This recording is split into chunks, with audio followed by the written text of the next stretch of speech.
My mother-in-law ruined my wedding. I'm sitting here in my bridal suite bawling my eyes out right now. My wedding party is doing their best to try and find a replacement dress, but I just needed to write this all out and see what random internet strangers can suggest.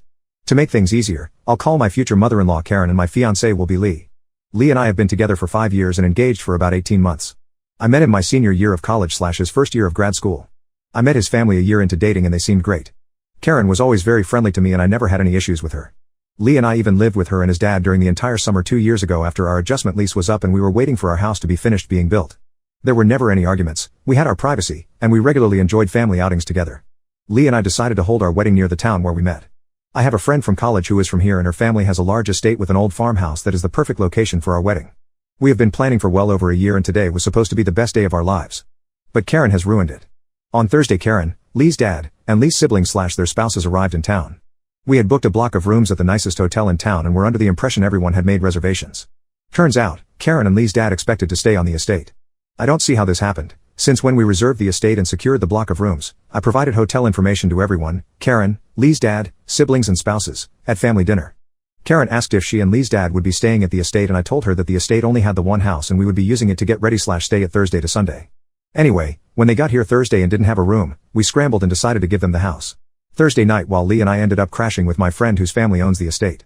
No big deal, except Karen refused to get a hotel room yesterday morning because the hotel where we blocked rooms is sold out. Lee gently told her that she and his dad cannot stay at the house again because last night my wedding party stayed here and we were getting ready this morning, and didn't need to worry about Karen and his dad but he didn't tell her this. So Karen started crying and I told her I would find another place for them to stay where there would be other guests. We found another room for them at the second nicest hotel in town, got them a larger, corner room, and even covered the cost for last night and tonight.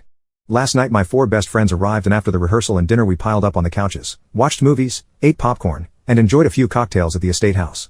At 8:30 this morning, I was woken up by my mother who had tears in her eyes. I thought something had happened to my grandfather since he's recently been diagnosed with cancer and isn't expected to live out the rest of the year. Instead, she told me that somehow my wedding dress had been destroyed and there was no way to salvage it. My dress was literally cut into strips.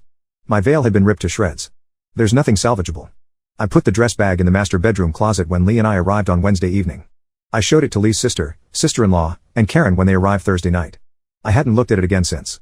The only people that had access were Karen, Lee's dad, Lee, my bridesmaids, and my mother. My bridesmaids never went into my room last night and my mother would have no reason to do such a thing, so it had to be Karen or her husband. I called Lee, crying, and all I could manage to say was, "Your mother ruined my dress," before handing my phone to my mom to explain. Lee was furious. He called Karen and she hung up on him. When he asked her if she cut up my dress. Then he called his sister and she told Lee he was being ridiculous, saying Karen would never do such a thing. But when he asked her whose could have done it, his sister was at a loss for suspects. My mother, grandmother, and 2 of my bridesmaids have gone into town to try and find a dress. Fortunately my aunt is a seamstress and should be able to make some last-minute alterations if they find a dress. I keep trying to stay positive, but my beautiful dress, the one I imagined marrying the love of my life in, is gone. And Karen. Oh my God, Karen. I don't want to look at her ever again, much less have her be a part of my wedding. I can't bring myself to tell Lee how I feel and he hadn't asked probably because he knows what I'm going to say. I know ask that matters is that today I'm going to marry my best friend dress or not. I would marry him in a bathrobe. But I don't know how to focus on the happiness of the day with Karen there.